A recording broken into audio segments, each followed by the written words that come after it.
Welcome viewers, Dr. JWO, ProBricky, and on the Count Straight channel, the 2026 budget betrayal, when promises become pressure, behavioural political analysis. And so this episode is not merely about a budget. It's about the behavioural pattern of leadership these political leaders under pressure promise, conceal, reframe, transfer burden, and preserve power. This is what they do. Now, the 2026 Australian budget exposed more than economic difficulty. It exposed the growing public suspicion that political leadership increasingly survives through narrative control, emotional management, and responsibility displacement, while ordinary Australians absorb the consequences underneath. But the deeper crisis inside the 2026 budget is not only financial, it's psychological, it's behavioural. The budget reveals a pattern of political manipulation where pressure is renamed reform, taxation is reframed as fairness, debt is softened through language management, and national strain is redistributed onto citizens while leadership protects institutional power and electoral stability.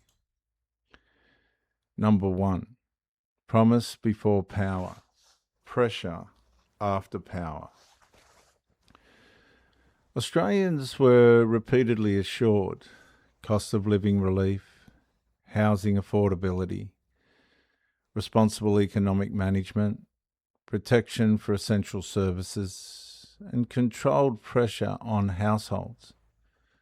But after political power was secured, the public entered higher living costs, housing scarcity, expanding taxation structures, migration pressure, and worsening debt exposure. And this is where public trust decay begins. Viewers, a citizen can survive difficult policy, but what destroys trust is the perception that leadership intentionally softened reality until authority was secured. And the political psychological underlay here is narrative control allows governments to psychologically delay backlash while consequence transfer quietly continues underneath. Teaching point number 2, viewers. Housing pressure and institutional avoidance. The housing crisis is no longer viewed by many Australians as accidental. It increasingly feels administratively cultivated through years of migration expansion, infrastructure lag, planning paralysis, and supply failure. The government presents partial intervention as moral leadership.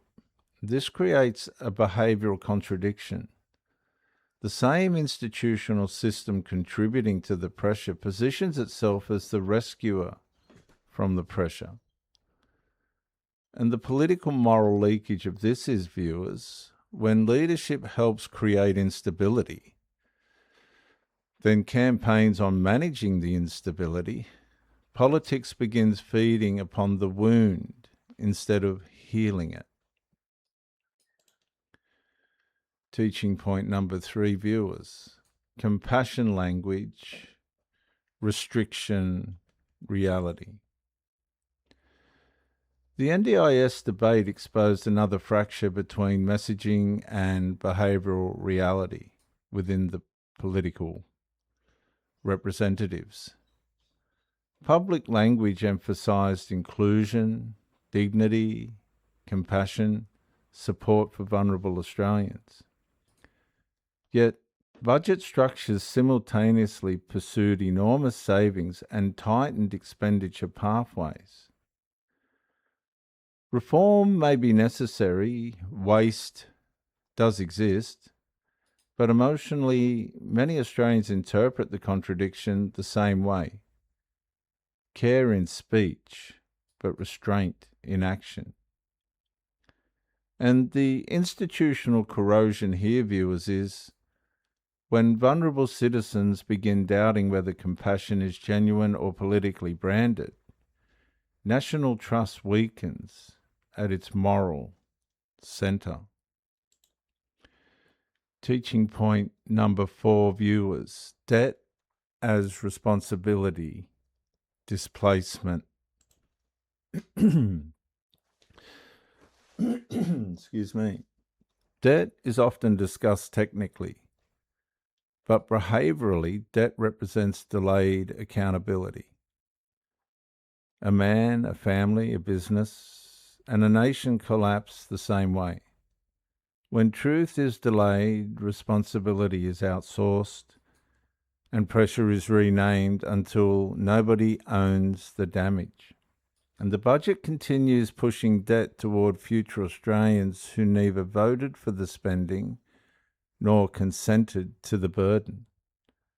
And this becomes consequence transfer disguised as economic management. Viewers, teaching point number 5. Migration pressure and emotional management. Australians are repeatedly told migration pressure is manageable, while many citizens experience rent escalation, overcrowding, strained infrastructure, reduced service responsiveness, and wage insecurity. So, migration itself is not the behavioural issue. The behavioural issue is avoidance, avoiding honest national capacity discussion, while emotionally managing the public through softening language and selective framing. My final consequential statement, viewers, is the 2026 budget matters because it exposed more than policy direction. It exposed leadership behaviour during failure. And the issue is not only what the budget says, the issue is what the behaviour is behind the budget outcomes. I'm Dr. Ayub, JW Ayub, on the Pro Bicky and Count Straight channels. Bye for now.